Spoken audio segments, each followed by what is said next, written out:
7 preguntas básicas. La primera pregunta es por el problema, porque como les decía ahora, uno siempre que investiga un fenómeno debe tener una curiosidad. Si no tiene curiosidad por ese fenómeno, solamente va a estar en un lugar por cumplir. Entonces, algo muy importante que yo he dicho de estas clases presenciales de pensar la historia es mejorar la escucha, mejorar la atención. Yo sé que es difícil mantener la atención cuando hay ruido externo, cuando la clase dura 4 horas. Es algo bastante complejo, pero se puede lograr.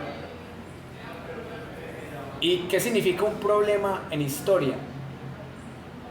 Lo mismo que significa en la investigación. Un problema es una inquietud que yo quiero resolver. Y cada persona tiene inquietudes por resolver. El profesor Alexander Obregón Rentería tiene unas inquietudes por resolver y otras que ya ha resuelto. Él tiene su heurística. Igual pasa con ustedes. Ustedes tienen unas preguntas por resolver. Según lo que me han dicho, algunas personas tienen unas inquietudes intelectuales por el tema de la historia de Colombia y su relación con el presente. Otras personas tienen de pronto intereses de ganar unos créditos, unas notas, y también son válidos. Pero hay que buscar lo común en lo diverso, porque ahí está el pensamiento complejo, como dice Morán. Y como forma de empezar a presentar la problemática del curso, quiero mostrarles unos billetes, que esa va a ser una de las metodologías que vamos a usar acá en pensar la historia. Los billetes ayudan a entender realidades, porque los billetes también son un documento histórico. Los billetes como este, por ejemplo, de $1 peso oro. Acá hay 2 caudillos que son Simón Bolívar y Francisco de Paula Santander. En este billete, ¿cuánta historia hay? Aquí está la historia de la independencia de España. Está la historia de Bolívar cuando perpetúa la Navidad Negra en Pasto, un pasaje oscuro que oculta la historiografía bolivariana. Está la historia de la Gran Colombia, ahorita que está de moda el tema de Venezuela, cuando Venezuela, Panamá, Ecuador y Colombia eran el mismo país. Entre otras cosas, desde el punto de vista cultural, seguimos siendo el mismo país, en tanto que tenemos unas costumbres muy similares y unos procesos políticos en algunos momentos también semejantes. Aquí están los supuestos padres de la República, y prácticamente las guerras civiles del siglo XIX estuvieron permeadas por estos personajes y por sus seguidores. Y si hablamos del siglo XXI, vemos que hay unos caudillos que siguen manejando la parada en términos políticos. Si ustedes buscan en Google Noticias, siempre aparecen noticias de 2 personajes, de un expresidente llamado Álvaro Uribe Vélez y del actual presidente Gustavo Petro Urrego. Casi todas las noticias giran en torno a 2 personajes.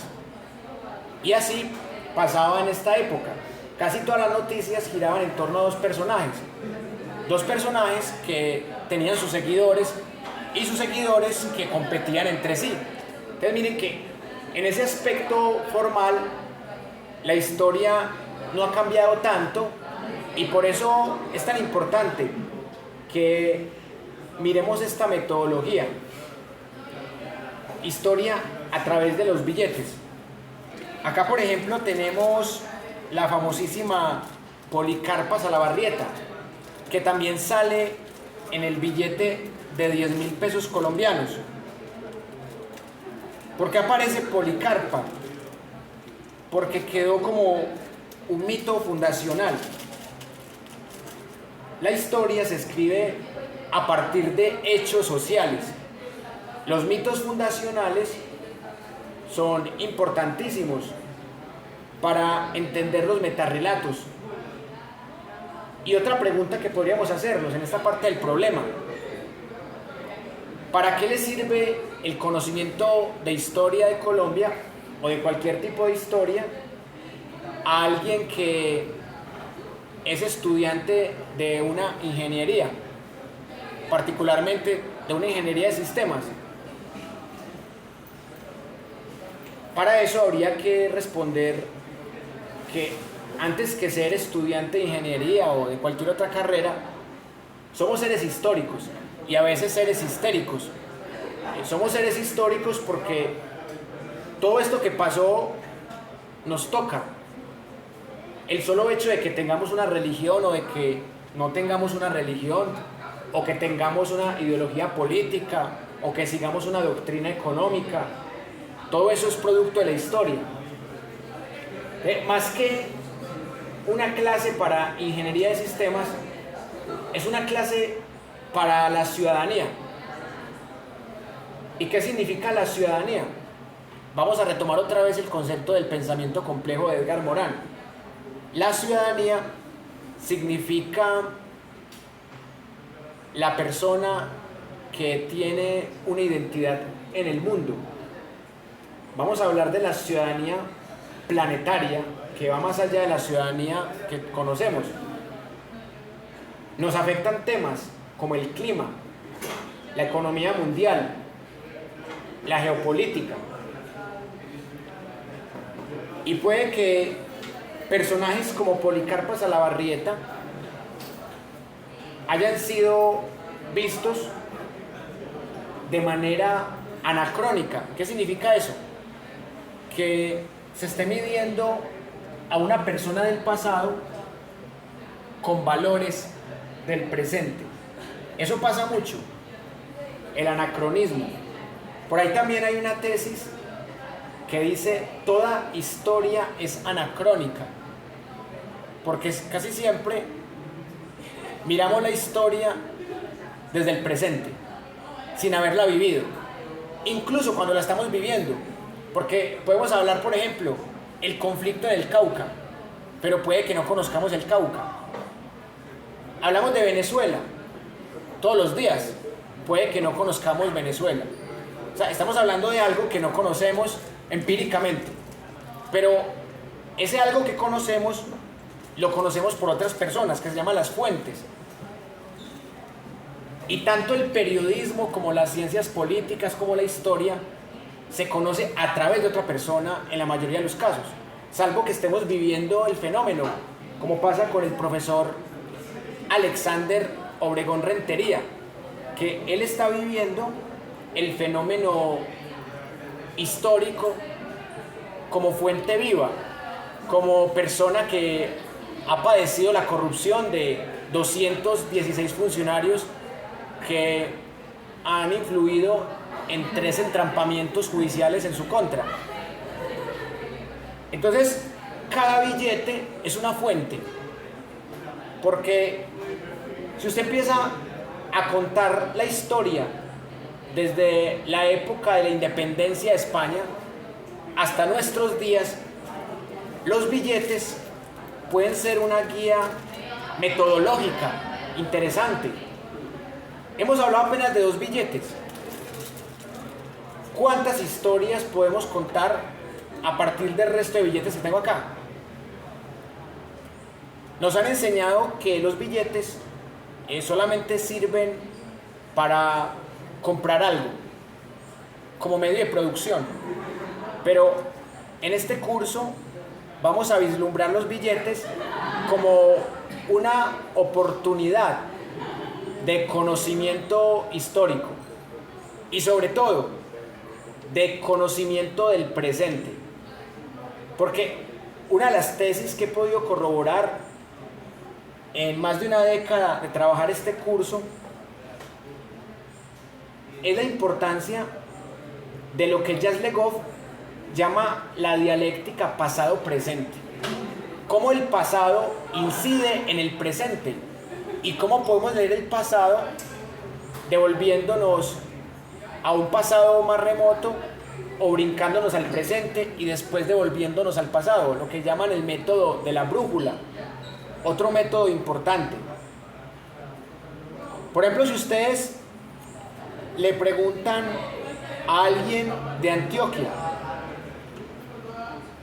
¿quién es el señor Córdoba?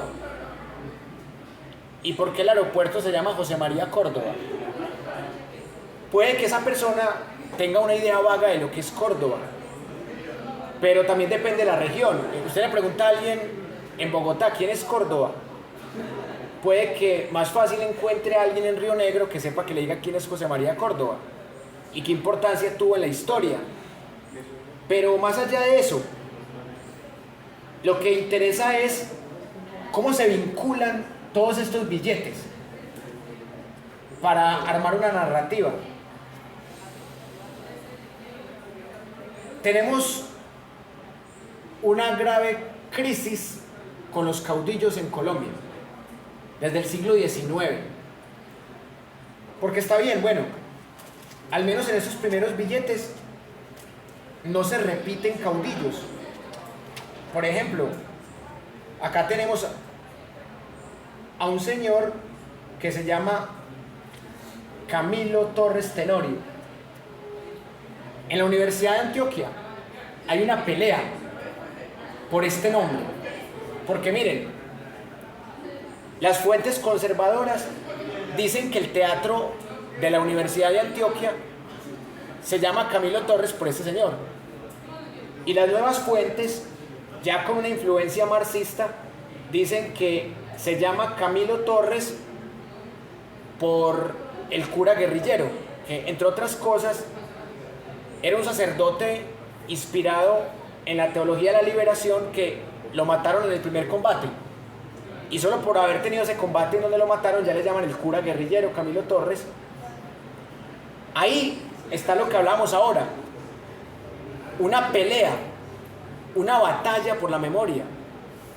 La memoria conservadora que dice, no, es que esto se llama así, es por Camilo Torres Tenorio.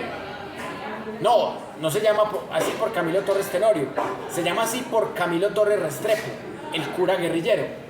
Entonces por eso el teatro se llama Comandante Camilo Torres Restrepo. Ahí encontramos una pelea por la memoria. Otro personaje bastante polémico en la historia, Antonio Nariño, traductor de los derechos del hombre y el ciudadano, pero no fue traductor de los derechos de las mujeres, que en la Revolución Francesa también hubo una mujer llamada Olimpia que sacó los derechos de las mujeres, pero acá solamente importaban los derechos de los hombres, por eso este tradujo los derechos de los hombres. Y acá otro personaje en este billete de 50 pesos,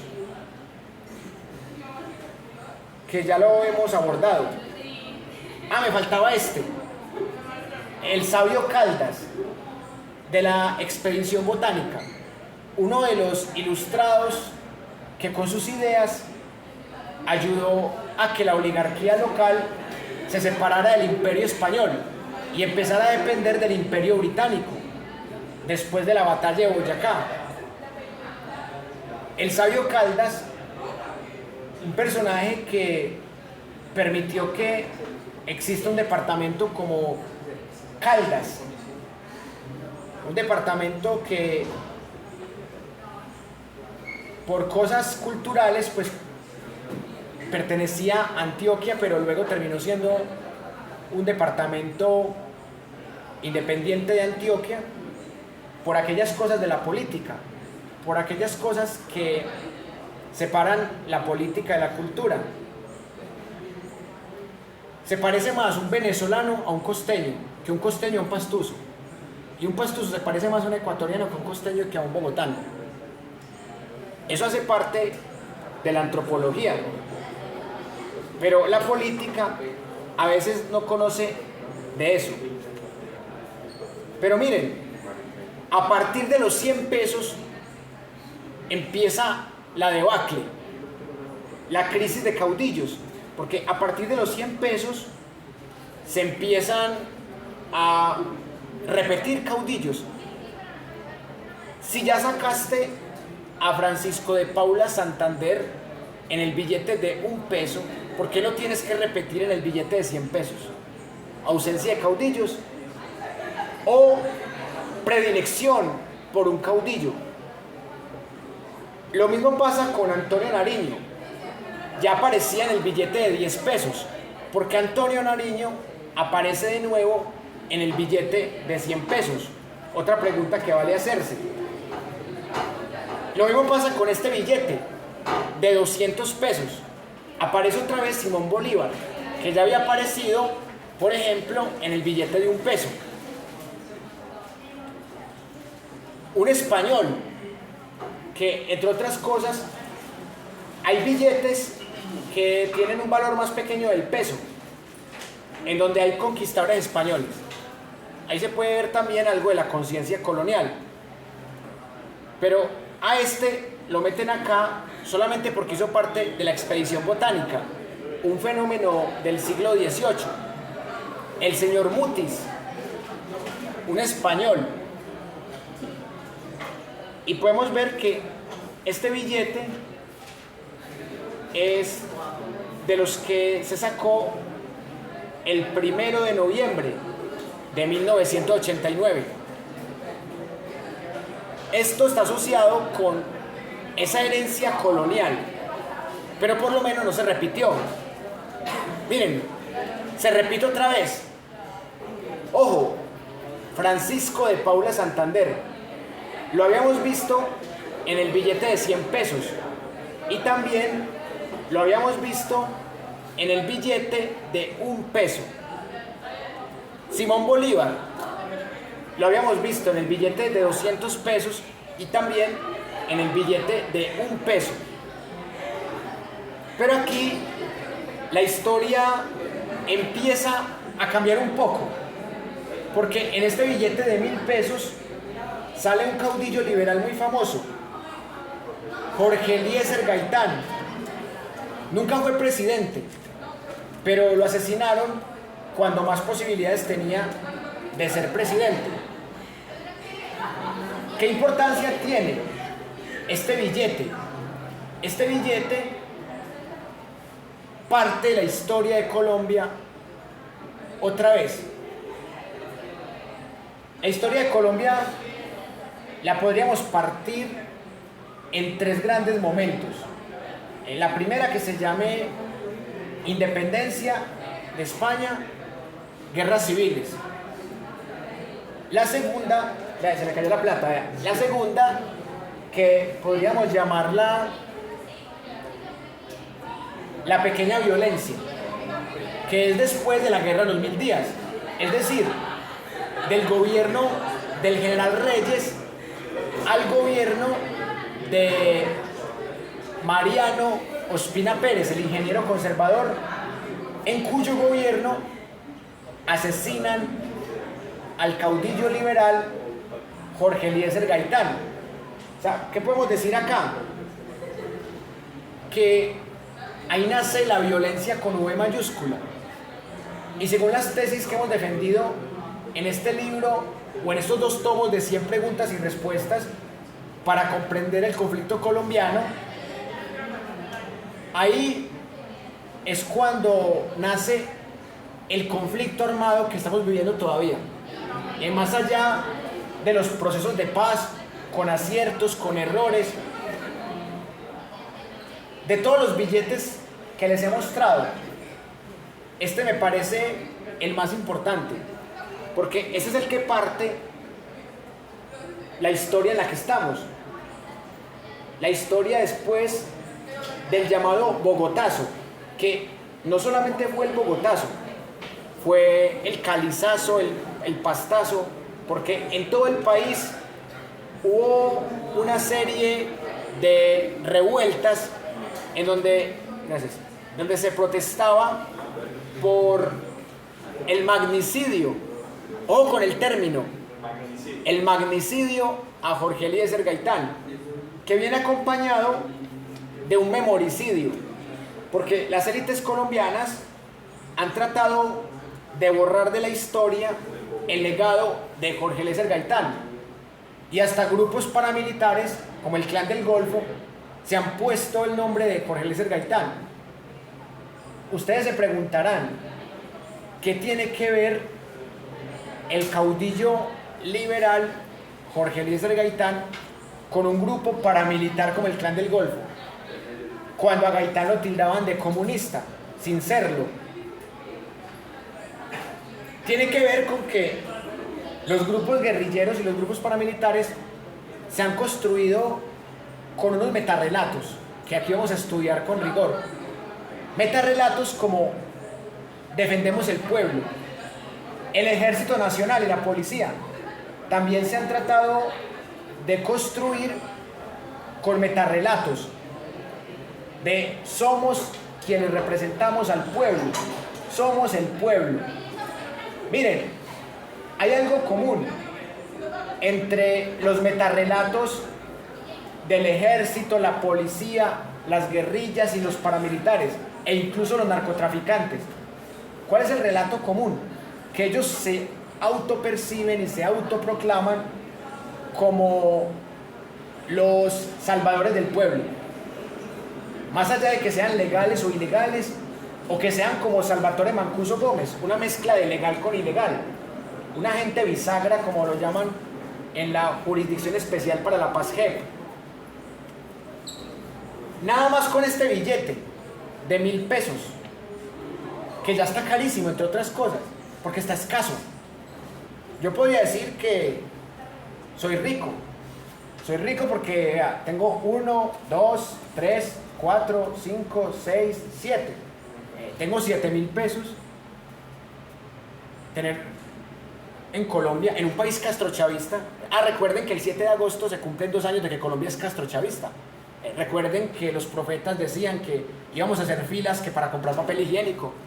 Bueno, yo no hago filas para comprar papel higiénico, pero en este castrochavismo en el que estamos, yo hago fila para comprar billetes viejos, porque estos billetes están totalmente valorizados. Estuve viendo por ahí que el más viejo de estos billetes ya puede valer hasta 150.000 pesos, es decir, 150 veces más. Increíble. Primero, sí. interpelo. Hágale, cuente. Al interior de la numismática también encontramos las monedas y las medallas. Exactamente. Son otro referente histórico. Con relación a estos cursos, no sé por qué el Ministerio de Educación convierte estas materias que son de bastante importancia en cursos de relleno. Sí. Todos los cursos de relleno se presta para que el estudiante, perdón la expresión, el estudiante mediocre utilice estos cursos para poder equilibrar un promedio. Las matemáticas no son para todos los seres humanos, como tampoco son para todos los seres humanos el leer. A la gente le da pereza leer, la gente no tiene la capacidad de interpretación, ni mucho menos escribe. Usted escribe cuando se convierte en un librohólico, se convierte en un adicto a los libros. Cabe entonces preguntarle al Ministerio de Educación por qué convierte este tipo de materias en materias de relleno. Que si usted se dirige a los Estados Unidos, a otro tipo de latitudes, las personas que van a iniciar formaciones técnicas como ingenierías o formaciones relacionadas con el campo de la salud, primero tienen que hacer una formación social humanística. Es que usted necesita enterarse cómo funciona la sociedad para usted poder contrarrestar los males. 2. Y lo tercero es que hay que preguntarse por qué quitaron, que eso hace poco, son pocos los lustros que quitaron la materia de historia en los colegios. Aquí a los dirigentes de turno, a esta narcodemocracia, no le interesa que la gente de a pie se entere cuál es el trasegar histórico del país. Era como esas tres anotaciones, Wilmer, y me disculpa por haberlo interrumpido de forma tan abrupta. Tranquilo, y no fue interrupción, fue un aporte muy valioso, Sí. porque eso es lo que yo estoy buscando, que esto se vuelva un diálogo, que no se vuelva un monólogo. Por eso a veces el profesor Alexander Obregón Rentería nos va a acompañar también para complementar, como les decía ahora, para buscar esa polifonía.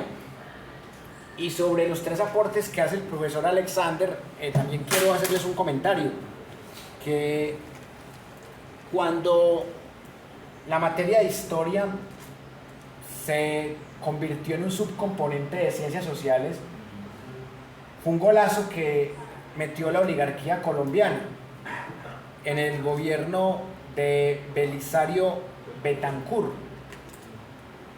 El golazo fue que la gente, en su libertad de cátedra, podía prescindir de la historia. Un profesor que no quisiera hablar de fenómenos históricos simplemente hablaba de geografía y de temas sociológicos de actualidad pero sin historia, temas que son sincrónicos pero no diacrónicos, temas que no se reflexionan a través del tiempo. La libertad de cátedra es análoga a la libertad de expresión. Es un arma de doble filo, porque permite que cada docente enseñe con la metodología que quiera, incluso que enseñe los contenidos que quiera, con la ideología que quiera, siempre y cuando cumpla unos estándares de calidad, unos indicadores de logros que están en los programas de los cursos. Y acá viene lo más interesante de lo que dice el profesor Alexander Obregón Rentería.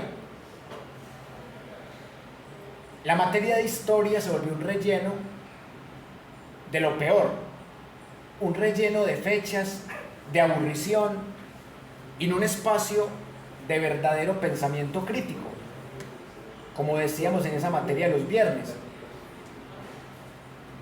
Y esto da pie para que en Colombia no exista lo que el filósofo alemán George Gadamer llama la conciencia histórica.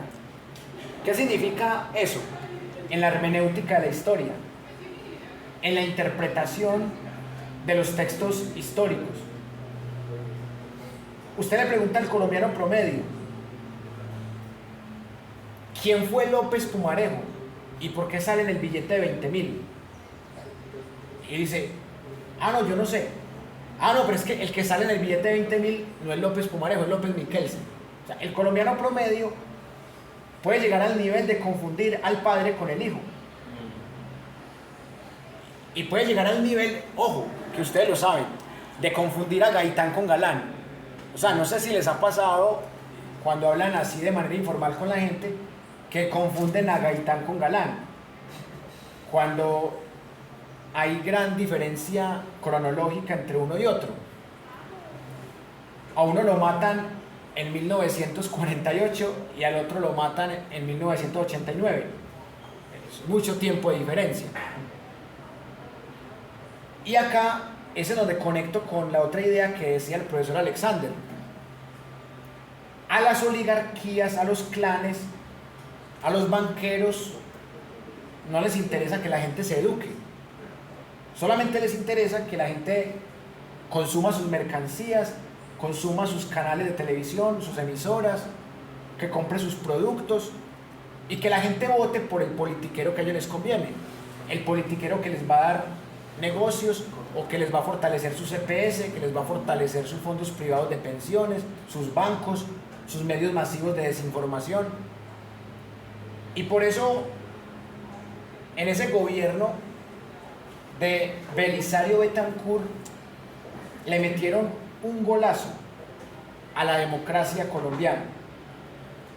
Y está la hora que, a pesar de que Petro llegó a la presidencia hace 2 años, todavía no tenemos una cátedra de historia que fomente el pensamiento crítico. Sí, claro, hay esfuerzos por ahí del Centro Nacional de Memoria Histórica, de la Comisión de la Verdad, de la JEP, hay unos intentos por ahí para rescatar la memoria, pero el cambio que requiere este país va mucho más allá del gobierno de Gustavo Petro Urrego, porque es un cambio cultural, no solo es un cambio político. Hubo un cambio político, pero más allá de ese cambio se requiere un cambio cultural.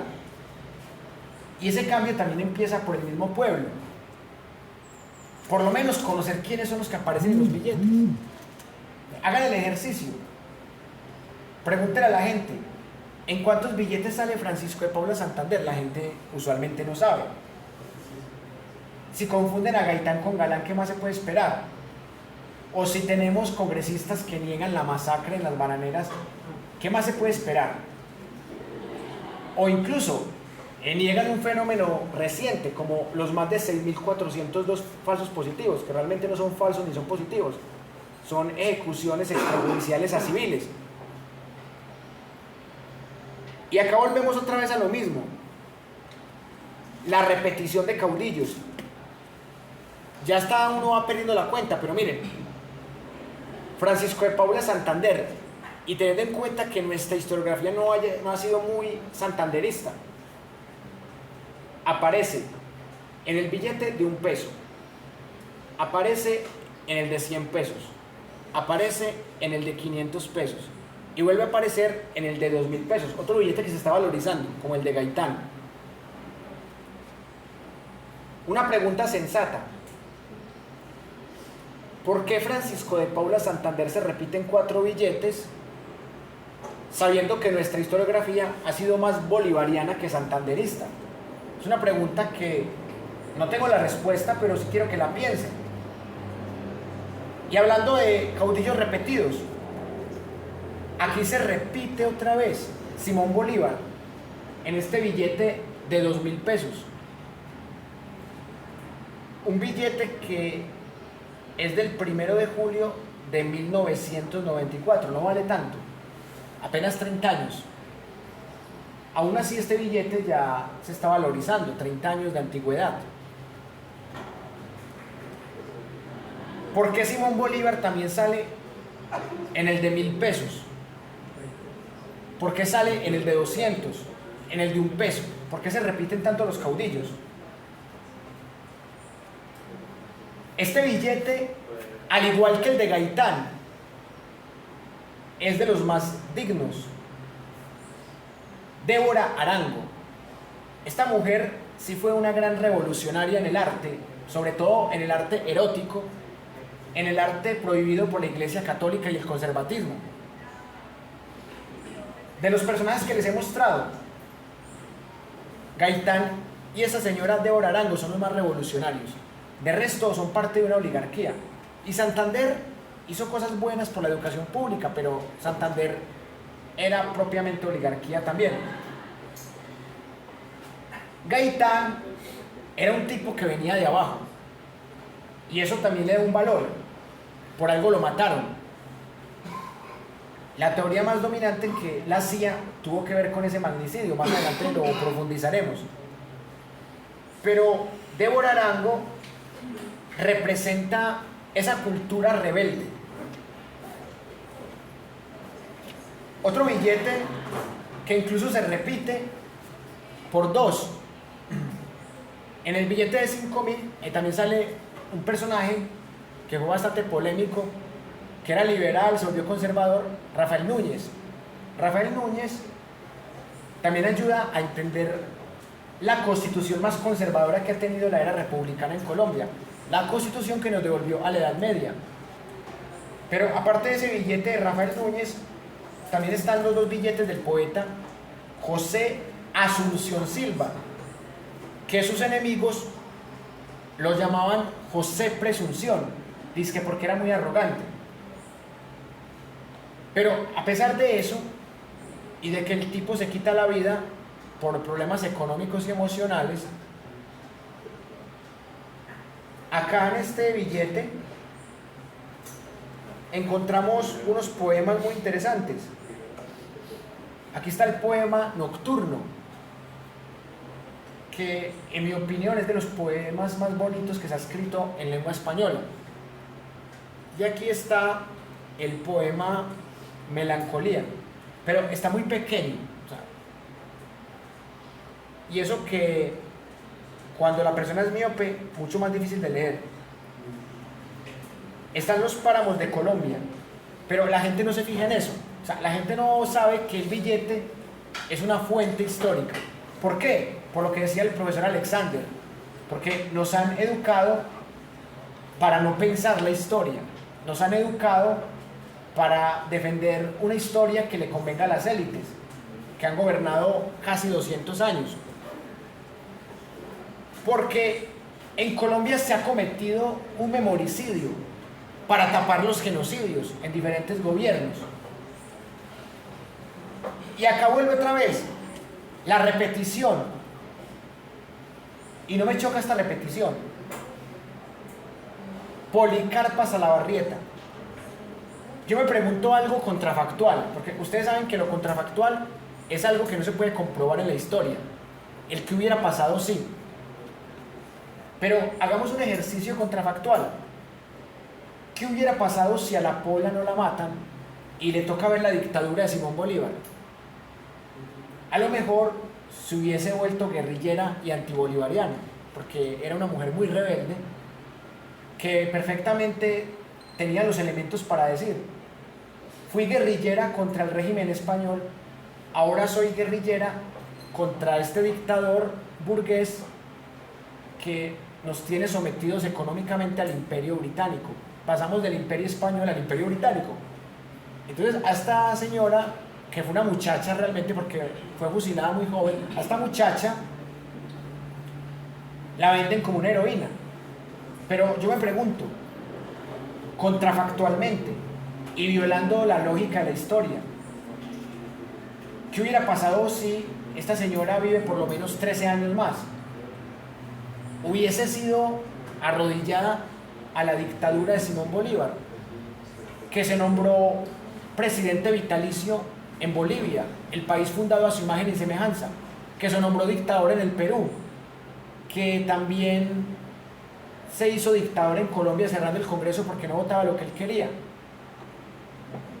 que mataba a todo el que pensaba diferente, que masacró al pueblo pastuso. Esta señora o esta muchacha, Policarpa Salabarrieta, hubiese sido de esa misma línea o se hubiese vuelto rebelde.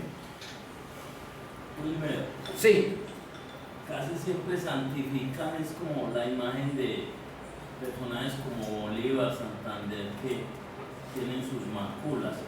Yo cubrando aquí de forma morbosa las cosas. Imagino que a la vuelta de 4 o 5 lustros vamos a ver al innombrable en un billete, a María Fernanda Cabal, a Abelardo de la Espriella. ¿Y por qué? Porque aquí la gente no lee, aquí la gente no sabe realmente qué es lo que se ha desarrollado 20 años atrás y por qué estamos como estamos. Entonces es muy factible que a la vuelta de 4, 5, 6 lustros, que cuando ya el innombrable esté buscando Virgilio en la profundidad del Averno, lo veamos en un billete para perpetuar esa imagen que la inmensa mayoría de los colombianos tienen de un hombre probo, de un héroe, como lo nombra inclusive esta señora Paloma Valencia, que piensa que es el Sagrado Corazón de Jesús. esa reflexión es muy interesante porque miren que ¿cuándo salió el billete de López Michelsen, que es el de 20.000 pesos? El billete de López Michelsen salió cuando ya este señor llevaba mucho tiempo de muerto y cuando la gente se le había olvidado que este señor fue el primer gran narcopresidente, porque Michel Pastrana fue un dictador que se robó las elecciones. Eso sí fue un robo de verdad, no como el robo que se están inventando ahora contra Maduro. Eso sí fue un robo de verdad comprobado. El robo de este señor Michel Pastrana, en complicidad con Carlos Lleras, fue el fin del Frente Nacional como un metarrelato democrático. El Frente Nacional siempre fue una dictadura, pero tratan de vendernos el Frente Nacional como si fuera una democracia. Pero ¿por qué sale este señor en el billete de 20.000 pesos? Porque en este país no hay dignidad, no hay memoria histórica. Este señor no debería estar acá. No, pero una pregunta. Sí. Porque dice que las elecciones en Venezuela no fueron un robo. Porque no hay pruebas. Es decir, existe algo que se llama la guerra híbrida o la guerra psicológica de cuarta generación, en donde yo para desestabilizar un gobierno digo que me robó o digo que es una dictadura. Entonces, hay fuentes fidedignas que fueron testigos electorales o que fueron parte de la veeduría internacional que han denunciado que las pruebas de María Corina Machado son creadas por el Centro Carter de los Estados Unidos, un centro que le pertenece a la CIA. Entonces, Estados Unidos ha utilizado ese mecanismo para tumbar presidentes en Ucrania, para tumbar presidentes en Irak, en Libia, en Afganistán. O sea, esto hace parte de la Guerra Fría. Entonces, hasta el momento no hay un fraude comprobado, pero miren ustedes que la revista Semana, Caracol, RCN, NCN en español, NTN24, dicen el robo. Ni siquiera dicen el presunto robo. Y cuando en Colombia hay fenómenos como los falsos positivos, que ya fueron comprobados, dicen es que los presuntos falsos positivos. O sea, hay una prensa Mossad que te falsifica la realidad. Sí. Una pregunta, pero entonces no le parece grave el hecho de que los venezolanos que están afuera en su gran mayoría no pudieron votar. Sí, claro. Eso no hace parte también de un robo, porque es que es mucha por la población venezolana que está afuera. Y casi ninguna puede votar. Sí, claro, ahí sí tiene toda la razón. No, y el régimen de Nicolás Maduro tiene muchos cuestionamientos, así como los regímenes que hemos tenido en Colombia tiene muchos cuestionamientos. O sea, uno no puede decir que el régimen de Nicolás Maduro es una dictadura, pero tampoco puede decir que es una democracia a cabalidad. Es un régimen que tiene elementos mixtos, tiene elementos democráticos y también tiene elementos dictatoriales. ¿Cuál sería la diferencia entre un régimen y una dictadura? El régimen tiene una constitución que puede ser bastante arbitraria en algunos puntos, en donde, por ejemplo, está el delito de terrorismo. Entonces a usted lo cogen en una protesta e inventan que usted estaba haciendo disturbios, y mentiras que no, era otro que estaba haciendo disturbios, y a usted lo condenan por terrorismo, por traición a la patria, por sedición. Ese es el problema de un régimen, que el régimen cumple la Constitución, pero utilizan la Constitución para perseguir al que piensa diferente. La dictadura es algo en donde ni siquiera hay elecciones. O sea, una dictadura es, la persona se monta por la fuerza y no permite que hayan elecciones. En cambio, en el régimen hay elecciones dudosas. Volviendo al tema de Venezuela, yo no voy a decir que son limpios los votos del chavismo, pero tampoco voy a decir que es un fraude. Es un presunto fraude todavía, porque todavía no se ha podido comprobar, todavía no hay claridad sobre las actas. El Consejo Nacional Electoral de Venezuela no ha tenido la claridad suficiente. El Poder Judicial, en Venezuela hay 5 poderes, que ustedes saben que aparte de los 3 poderes que ya conocemos, que son ejecutivo, legislativo y judicial, hay otros 2 poderes, que está el poder popular y el poder electoral. O sea, en Venezuela hay 5 poderes. Y más allá de que el chavismo ha intentado controlar esos poderes, todavía el chavismo no sale de la categoría de régimen, porque uno puede decir que hubo cosas muy sospechosas en esa elección, pero también es muy sospechosa la prensa gringa, la prensa sionista, la prensa uribista, la prensa antichavista, es muy sospechosa. A ver, si usted hace una entrevista o una encuesta en un medio uribista, Petro pierde. Por ejemplo, si usted hace una encuesta en la revista Semana, que es el medio más antipetro que hay en este momento, Petro va a perder. Pero si usted hace una encuesta en el canal de Matarife o de Alejo Vergel, gana Petro y pierde Uribe. O sea, es lógico. Y eso es lo que uno debe estudiar en la historia, la fuente. Y si la fuente de Edmundo González Urrutia y de María Corina Machado es el Centro Carter, un centro que pertenece a la CIA, ¿qué confiable puede ser eso? ¿Qué confiable puede ser un sitio web? Y ustedes saben más de eso que yo. ¿Qué confiable puede ser un sitio web creado por una fundación que le pertenece al Pentágono y a la CIA.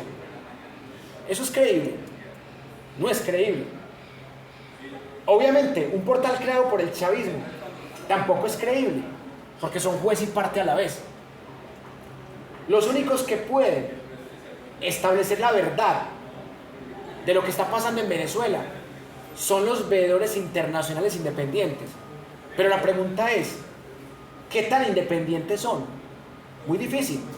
Unos están con Estados Unidos y con el antichavismo, otros están con el chavismo. Pero lo que me parece irresponsable de medios masivos de desinformación como CNN en español, Fox News, DW, NTN 24, Caracol, RCN, Semana, Blue Radio, El Colombiano, es decir, fraude, cuando es algo que apenas lleva 8 días. Y desde que perdieron, y desde antes de perder, ya la red social X, la antes llamada Twitter, ya estaba el hashtag robo, fraude. Ya era en tendencia con eso. O sea, eso estaba planeado. Estaba planeado que si Maduro ganaba, iban a decir que era un fraude y que iban a buscar la oportunidad de hacerle un golpe blando e incluso un golpe militar directo, teniendo en cuenta que las fuerzas militares traicionan a Nicolás Maduro. Vamos a estudiar algo más adelante, porque quiero que terminemos con el tema de los billetes. Vamos a estudiar lo que es la propaganda. Y hay algo que no podemos negar. Colombia ha sido adoctrinada con propaganda gringa desde mucho antes del uribismo, desde mucho antes del lopismo. Desde la época cuando era presidente Miguel Abadía Méndez, desde cuando era presidente Pedro Espina Vázquez, después de Marco Fidel Suárez. Literalmente llevamos 100 años de propaganda gringa, acá. Hasta Petro debe ser sumiso ante cierta propaganda gringa. Miren, desde el gobierno de Pedro Espina Vázquez, cuando llegó la indemnización por la pérdida de Panamá, hasta el gobierno de Iván Duque Márquez, en Colombia reinó la propaganda gringa. ¿Por qué creen ustedes que Claudia Gurizati, con la plataforma de RCN, crearon un RCN internacional que se llamó NTN 24,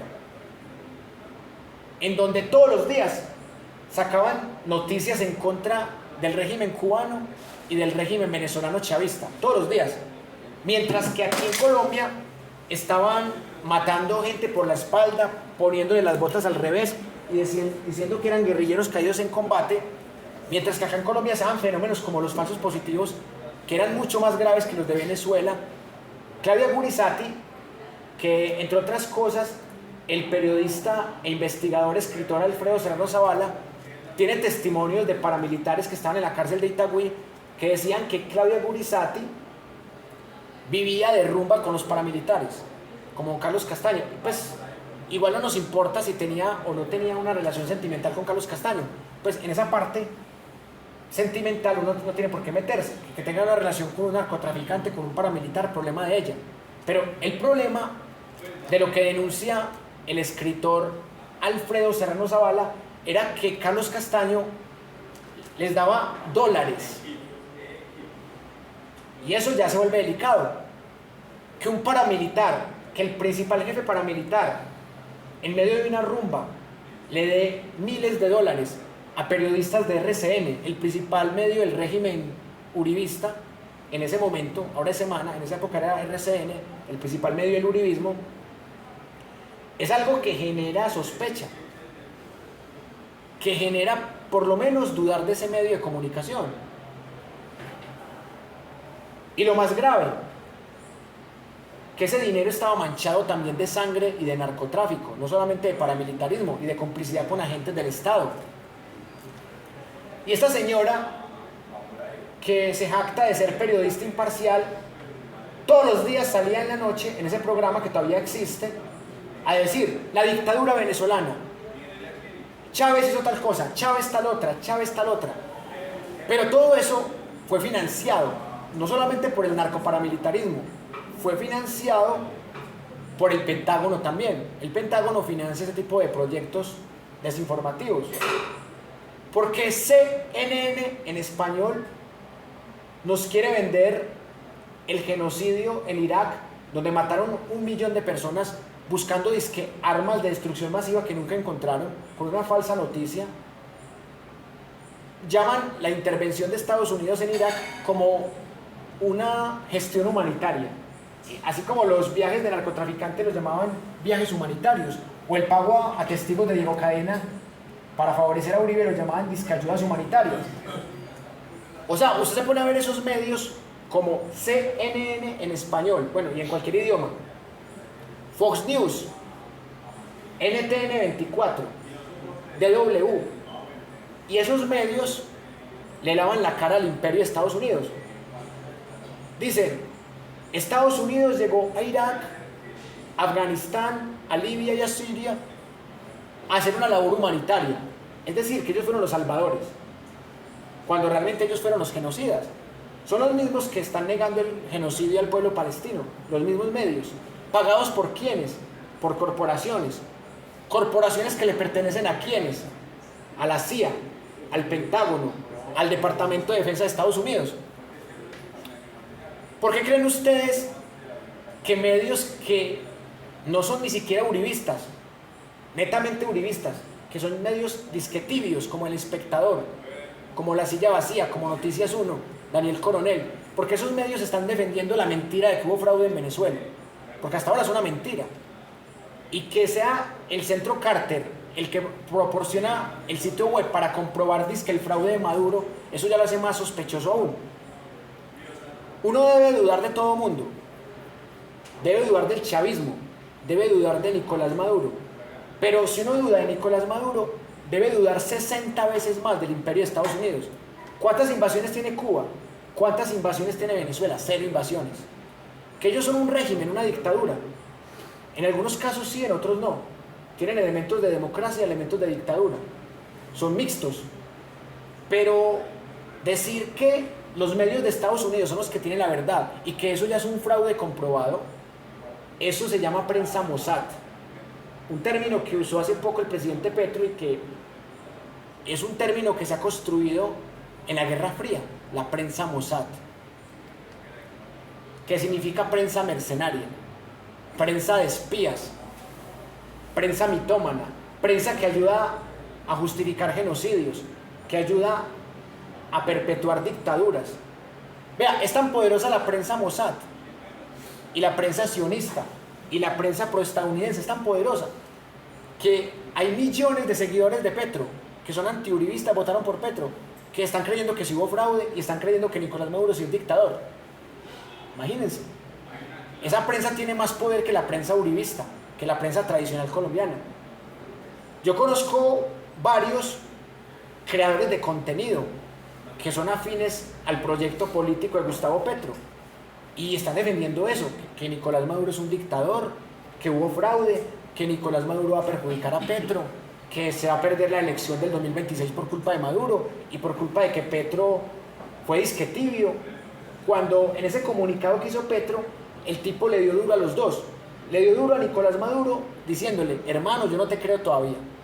Yo sé que tenemos una buena relación, que tenemos comercio, tenemos diplomacia, pero hermano, yo no te creo. Yo quiero esperar el escrutinio internacional, yo no te creo, pero tampoco le creo al imperio de Estados Unidos, aunque Petro tampoco le dice imperio, no le puede decir imperio porque nos invaden, nos sancionan. Hay 950 sanciones del imperio de Estados Unidos al pueblo venezolano, porque esas sanciones no son para Nicolás Maduro, ni para sus militares, ni para sus familiares. Es el campesino pobre, el obrero pobre, la gente de abajo es la que paga las sanciones. 950 sanciones. O sea, imagínense cómo estaría Colombia con algo así. Que te digan, no, yo no puedo comerciar contigo porque Estados Unidos me lo prohibió. No, yo no te puedo vender medicinas porque Estados Unidos me lo prohibió. Yo no te puedo vender este alimento porque Estados Unidos me lo prohibió. Eso se llama bloqueo económico, sanción económica. Eso es más criminal que cualquier chavismo. Pero la prensa Mossad, ¿por qué no dice eso? Porque la prensa Mossad está comprada para decir que Estados Unidos es una democracia. ¿Qué democracia es meterse a Irak y matar 1 millón de personas buscando armas de destrucción masiva que no existían. ¿Qué democracia es lo de Hiroshima y Nagasaki? Que entre otras cosas, más de 100.000 asesinados en pocos segundos. ¿Cuándo el régimen venezolano o el régimen cubano o el régimen soviético, que también era muy sangriento, cuando el régimen soviético mató más de 100.000 personas en 5 segundos? El poder de destrucción que tiene el imperio de Estados Unidos no lo tiene nadie. Ustedes saben la historia de la Segunda Guerra Mundial. Pero volviendo al tema de los billetes, ¿por qué esos presidentes que tuvieron vínculos con el narcotráfico, como López Miquelsen y como Turbay Ayala, nunca fueron extraditados? Porque vendieron su extradición a cambio de patrocinar las políticas del régimen de Estados Unidos. Turbay Ayala, ¿hace cuánto se murió? Y apenas hace poco vinieron a aparecer los informes desclasificados que dicen que Turbay Ayala era narcotraficante, que López Miquelsen era narcopresidente también. Ah, una infamia. Sí. Y el ridículo del nieto manifestando que le hacen una pregunta sobre la situación delictiva del abuelo y dice, no, eso lo inventó Petro. Pero en otra situación con relación a este señor Alfonso López Miquelsen, lo vieron como un humanista cuando ese momento más álgido y sangriento del cartel de Medellín enfrentaba al Estado colombiano. Hubo un grupo que llamaban Los Notables, inclusive ahí estaba este otro señor que también aparece en billetes que se llama Gabriel García Márquez. Alfonso López Miquelsen no era un humanista, Alfonso López Miquelsen era un mafioso. No sé alguien si de pronto ha visto películas de Quentin Tarantino, Los Malditos Bastardos. Qué bueno uno poder hacer como un déjà vu con relación a eso. ¿Y qué sería este país si este señor que está en la profundidad de un averno no hubiera creado la ventanilla siniestra del Banco de la República? Los mafiosos de vieja data dicen que gracias a ese señor fue que este país creció a nivel de construcción y exportación de cocaína, pues gracias a este señor. A medida como sale la cocaína ingresaban las toneladas de billetes de $100. Y este señor autorizó que usted podía llegar allá con los bultos que fueran de dólares y allá los cambian y no le preguntan a usted, a ver, ¿usted dónde sacó esa plata? La creación que siniestra de este señor no merece estar ahí en un billete de esos, y que aún hay personas que lo ven como un humanista cuando en realidad el tipo era un mafioso. Exactamente. Vean, es muy sencillo.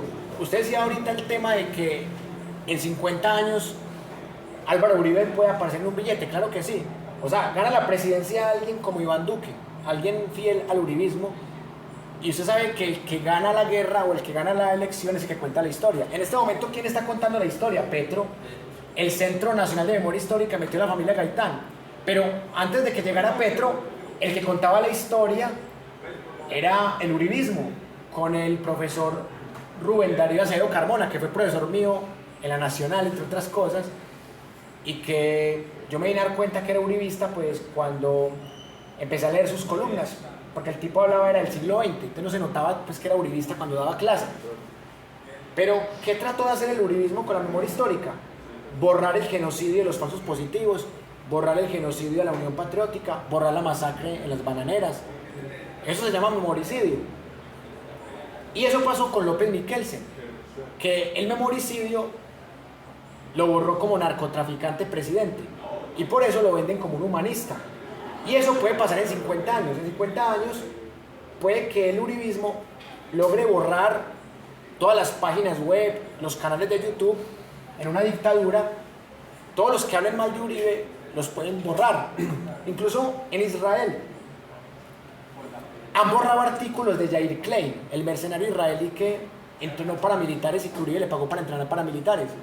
O sea, hay artículos de Yair Klein que ya están borrados. Entonces, ¿qué haría yo si fuera un director de un Centro Nacional de Memoria Histórica uribista? Yo empezaría a tumbar videos que hablen mal de Uribe. todos los que digan que tuvo que ver con el cartel de Medellín, que narcotraficante 82, que falsos positivos, que masacres de Lalo y la Granja, que chuzadas del DAS, que parapolítica, que GIS política, que agroingresos robo seguro, que roba reficar, que zonas francas para enriquecer los hijitos, que la mafia de las apuestas con Ángel la Gata. Yo borraría todo, o sea, borraría todo lo que hable mal de Uribe y replicaría lo que hable bien de Uribe. Lo que diga, no, es que salvó la democracia, el gran colombiano, nunca se equivocaba. Volvemos al tema del inicio. Eso se llama batalla cultural por la memoria. Y ya para terminar, miren que, ¿quién sabe de la vida de este científico? Que es un Garavito de los buenos, Julio Garavito, este científico que sale en el billete de 20.000. Pasa lo mismo que con Débora Arango, que con Gaitán, son de los pocos dignos, José Asunción Silva.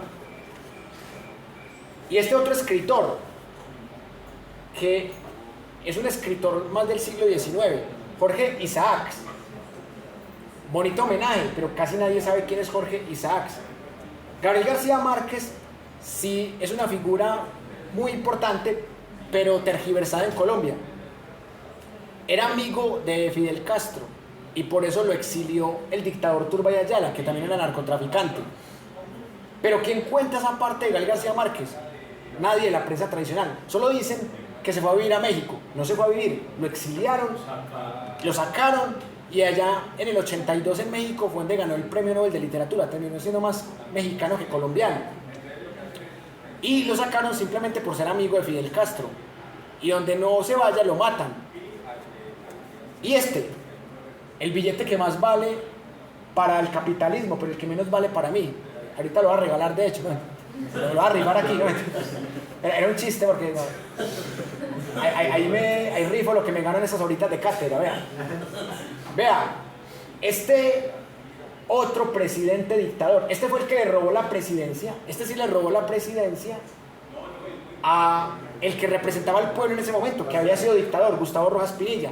Carlos Lleras, en alianza con el Frente Nacional, es el que le entrega servidita la presidencia al dictador Misael Pastrana, el padre de Andrés Pastrana Arango.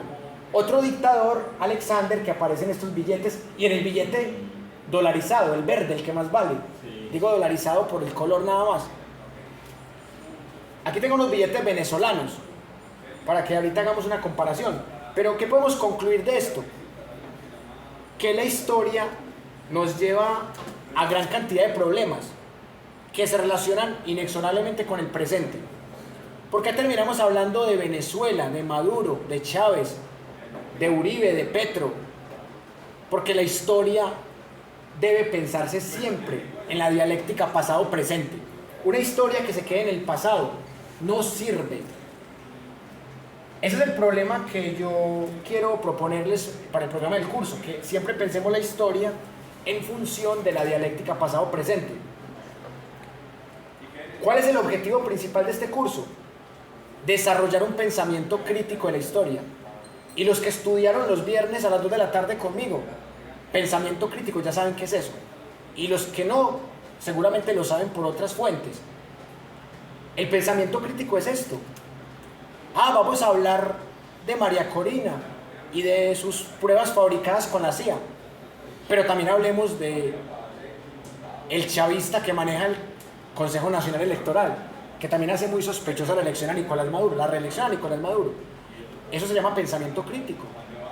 Porque cuando usted dice que es chavista o antichavista, está prácticamente matando cualquier posibilidad de pensamiento crítico. No, es que yo soy chavista y yo mato por Nicolás Maduro. O sea, cuando usted dice yo soy chavista, se está enterrando un puñal.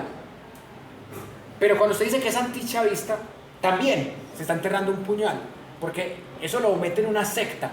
Y el pensamiento crítico de la historia no obedece a sectas, obedece a comparación de fuentes. Hay que comparar fuentes.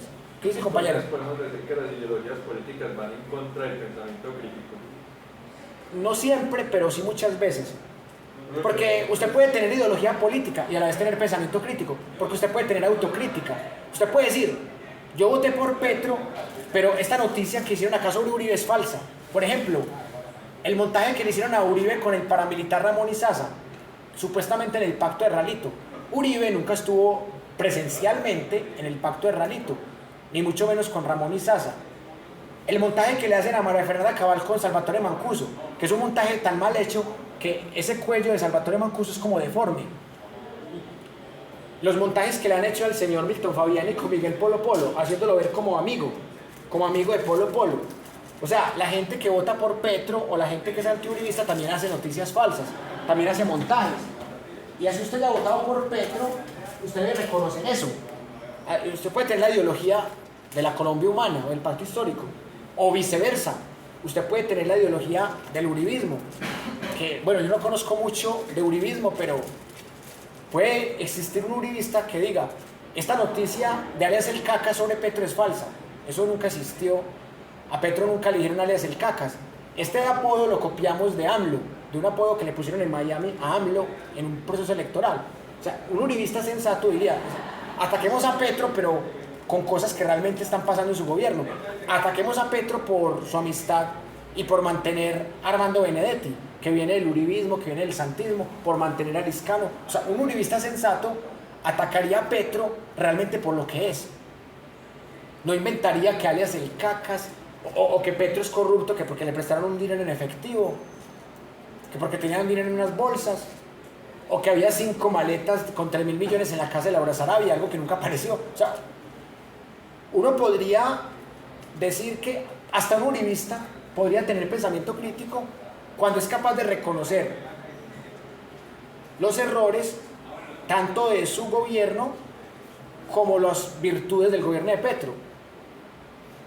Hay uribistas que reconocen los falsos positivos. Dice, claro, es que los falsos positivos eran unos guerrilleros que matamos y bien muertos porque no estaban recogiendo café. Ese uribista está justificando los falsos positivos, pero por lo menos está reconociendo que existieron. O los que reconocen que Uribe fundó grupos paramilitares como el Bloque Metro. No, Uribe fundó grupos paramilitares porque había que acabar con la guerrilla. O sea, un uribista que sea capaz de reconocer que Uribe fundó grupos paramilitares es un uribista que podría tener cierto nivel de pensamiento crítico y sobre todo autocrítico. Entonces no necesariamente, de hecho es un absurdo porque todos tenemos una ideología, así sea la defensa de derechos humanos, así sea la izquierda, la derecha, el centro, el capitalismo, el socialismo, el feudalismo, todos tenemos una doctrina económica que nos gusta más que otra, o puede que ninguna ideología nos guste, pero que nos toque vivir X ideología. El pensamiento crítico lo que sí tiene es que es independiente de la ideología. El pensamiento crítico simplemente es escuchar todas las caras de la moneda y después de escuchar toda la versión que hay, todas las caras de la moneda, empezar a concluir y decir, esto es verdad, esto no, esto es verdad, esto es más o menos verdad, esto es más o menos mentira. Básicamente es eso. Entonces, ese es el objetivo, desarrollar pensamiento crítico de la historia. Los contenidos. ¿Qué contenidos vamos a trabajar acá? Este curso, cuando empezó, era básicamente de historia general, lo que llaman la historia eurocéntrica. Empezamos hablando de temas de Grecia, de Roma, del Antiguo Egipto, de China, de la Edad Media, pero el curso, después de la pandemia, tuvo un cambio radical, y no precisamente el partido de Vargas Lleras. El cambio radical del curso fue que empezamos a hablar fue de la historia de Colombia, porque nos dimos cuenta que el mayor problema del colombiano promedio no era que desconociera la mitología griega o el imperio romano o las cruzadas, que el mayor problema del colombiano era que no conocía la historia de su país. Entonces, desde el 2020 empezamos a hablar de historia de Colombia, pero en este 2024 tuvimos un cambio. Empezamos a hablar de la historia de Colombia en los últimos 30 años, incluso después del gobierno de César Gaviria. ¿Por qué empezamos a hablar de ahí? Sin desconocer que hablamos de temas de Gaitán o de temas de Simón Bolívar y Santander, porque nos dimos cuenta que la parte de la historia de Colombia que más nos compete es la historia reciente, la que está muy cercana del periodismo y la sociología. Porque claro, Muy bacano saber por qué Gaitán sale en el billete de 1000, por qué lo mandó a matar la CIA, porque esa es la hipótesis más fuerte. Muy bacano saber que tuvimos 8 guerras civiles, desde los Supremos hasta la Guerra de los 1000 días. Muy chévere saber por qué se mataban los partidos tradicionales. Muy bueno saber por qué nacieron las guerrillas, los paramilitares. Pero si no entendíamos bien los últimos 30 años de la historia de Colombia, no entenderíamos el resto de la historia. Entonces, desde el semestre pasado, estamos hablando de la historia de Colombia en los últimos 30 años. Porque si entendemos los últimos 30 años, entendemos por qué la mayoría de la prensa está diciendo que Nicolás Maduro robó. Entendemos por qué el paramilitarismo fue el actor armado que mató más gente. Entendemos por qué nacieron las guerrillas, por qué nacieron los paramilitares, por qué las guerrillas y los paramilitares terminaron siendo más narcotraficantes que guerrilleros o paramilitares. Terminamos entendiendo por qué el paramilitarismo permeó la fiscalía, la procuraduría, el Congreso y la presidencia. Y también entenderíamos por qué llegamos al estallido social de 2021. Desde la época de López Miquelsen y también la época de Turbay Ayala, esa época de Turbay Ayala, López Miquelsen, desde esa época no se veía un estallido social tan violento como el que tuvimos en 2021 en el marco del régimen de Iván Duque Márquez. Y por eso ese estallido, que fue después de una pandemia, nos obligó a dedicarle más tiempo a los últimos 30, 35 años de la historia de Colombia. Porque, ¿qué estamos haciendo? Estamos estudiando la historia de Colombia cronológicamente. Entonces empezábamos Simón Bolívar, Santander, Guerra de los Supremos, Revolución de Medio Siglo, Carta de Río Negro, federalismo, regeneración, Guerra de los 1000 días, bla, bla, bla. Y ya cuando llegamos a la época más importante, nos quedaban 2 clases. Y resulta que una clase era festivo y la otra era examen de admisión. Entonces los últimos 30 años quedaban muertos, que eran los más importantes. Por eso el semestre pasado tomamos la decisión de que vamos a trabajar con el método de la brújula de Jacques Le Goff, el pasado presente. Es decir, vamos a empezar desde el presente, como hoy que hablamos del tema de Venezuela, y vamos a devolvernos al pasado. Vamos a explicar cuántos golpes de Estado ha organizado la CIA y qué pruebas hay. Vamos a explicar lo que es la guerra de cuarta generación, lo que es la guerra híbrida, lo que es la guerra psicológica, que es una guerra totalmente mediática, desinformativa, lo que es el golpe blando, lo que es el manual de Eugene Char, y lo que nos explica el conflicto en Ucrania, el genocidio al pueblo palestino, y sobre todo la historia reciente en Colombia, por qué los banqueros compran medios de comunicación, y por qué el uribismo gobernó 20 años, y por qué hace 2 años el uribismo perdió la Casa de Nariño. Todo eso tiene una explicación histórica, y para eso tenemos revistas como las de Pedro Juan Moreno Villa. Acá tenemos 14 revistas que nos van a ayudar a entender por qué el uribismo gobernó 20 años y por qué el uribismo perdió el poder, que es lo que nos interesa. Los 2 tomos de 100 preguntas y respuestas para comprender el conflicto colombiano, sobre todo el tomo 2, que habla de los últimos 34, 35 años. Y también el vínculo que tiene esto con la historia de los billetes. La metodología. Dicen por ahí que es más importante la metodología que los contenidos, porque los contenidos pueden ser interesantes, pero si la metodología es aburrida, no vamos a lograr los objetivos. Acá vamos a tener una metodología muy participativa. ¿Qué significa eso? Que vamos a tratar de generar espacios en un grupo de WhatsApp, puede ser, para que ustedes también hagan sus aportes ahí. Por ejemplo, supongamos que el fraude en Venezuela se comprobó, que puede pasar. Yo les he dicho, en los procesos judiciales y administrativos existe algo que se llama el debido proceso, algo que es bastante polémico. Con Venezuela nos ha llevado el debido proceso. Petro lo hizo, con AMLO y con Lula da Silva en esa carta. Petro dijo, Estados Unidos debe quitarle las 950 sanciones al pueblo venezolano, pero Maduro debe demostrar que ganó. Eso es un debido proceso. Pero, ¿qué pasa con la prensa Mossad? Que están asumiendo que Maduro robó. Incluso están asumiendo que ya el presidente es Edmundo González Urrutia. Eso es un golpe de Estado. Eso no tiene otro nombre, es un golpe de Estado. Literalmente, la prensa, Estados Unidos y todo el antichavismo y el uribismo y la llamada derecha global nos está vendiendo un golpe de Estado. Está diciendo no, como cuando Guaidó, ¿se acuerdan del autonombrado Guaidó? Sí. ¿Y qué piensa entonces? Es que a mí me genera un poco de conflicto porque es que yo he visto un presidente, Gustavo Petro, que es muy intervencionista. Sí. Por ejemplo, perdieron en Chile la... ¿Cómo se llama eso? No.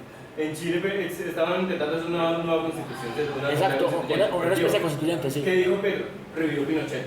Ahí no dijo como, hey, espera, el pueblo chileno eligió, no. Pero aquí sí lleva el debido proceso, a mí me genera como un poco de conflicto eso. También con el presidente de Argentina, con Milei, pues obviamente diferencias ideológicas lo entiendo. Pero entonces yo veo que cuando hay una ideología es imposible, es como difícil para el presidente ser duro, ser directo, es como que solamente va a ser blandito con los que piensan como yo. Porque bueno, si vamos a hablar de debido proceso, si vamos a hablar de como tú dices, tener un poco de calma y ver qué pasan las cosas, pues no estamos teniendo como concordancia. Sí, igual el presidente Petro no es infalible, ni tampoco es infalible cualquier caudillo. Todos los caudillos tienen momentos en donde pesa más lo que se conoce en el neuromarketing electoral como el cerebro reptiliano. ¿Por qué Petro se quedó callado 2 días? Que la prensa habló de eso. Porque Petro habla, es noticia. Petro se calla, es noticia. ¿Por qué Petro se quedó callado 2 días? Porque él no quería dejarse llevar por el cerebro reptiliano.